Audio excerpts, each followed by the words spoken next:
E agora nós vamos nos preparar para o momento seguinte, que é do batismo. Então antes nós vamos abençoar a água. Vocês pais, padrinhos, a comunidade vão renovar também aí a sua fé, né? A fé que vocês vão transmitir a essas crianças logo após então, o nosso batismo.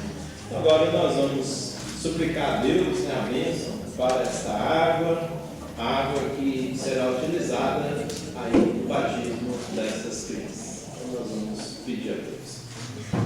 Pelo Espírito vós nos libertastes para vivermos na vossa paz. Acolhei os cristãos para anunciarem com alegria a todos os homens o Evangelho de Cristo. Abençoai, Senhor, esta água, na qual serão batizados os vossos filhos, que vós estáis chamando para o novo nascimento na fé da Igreja, para viver a vida eterna. Nós os suplicamos, ó Deus, abençoai esta água, em nome do Pai, do Filho e do Espírito Santo. Amém. Agora é o momento dos pais, padrinhos, renovarem a sua fé. Vou convidar todos, né, para ficarem de pé, porque vocês vão manifestar a Deus, a Jesus, a fé que vocês querem hoje, né, assumir com essas crianças, a fé que vocês vão estar transmitindo também a elas no dia a dia, durante a história, a caminhada de cada um delas. Né?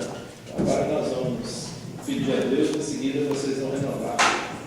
O amor de Deus vai infundir nessas crianças uma vida nova, nascida da água, pelo poder do Espírito Santo.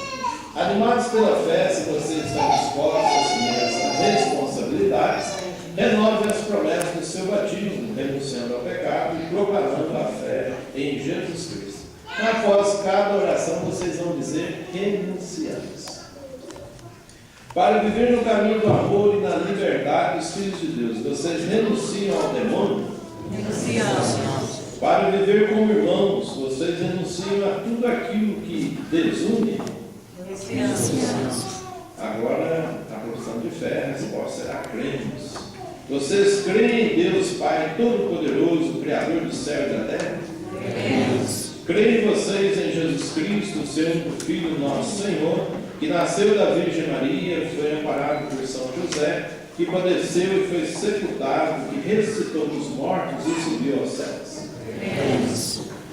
Creio em vocês no Espírito Santo, na Santa Igreja Católica, na comunhão dos santos, no perdão dos pecados, na ressurreição da carne e na vida eterna?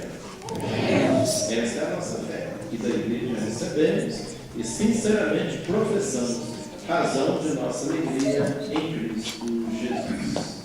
Agora passamos para o momento do batismo. Vou pedir aos pais padrinhos, a gente pode ir por sequência. Então vou pedir, os demais podem sentar-se, né? Mas nesse momento então os pais e os padrinhos se aproximam aqui na frente, onde nós vamos realizar o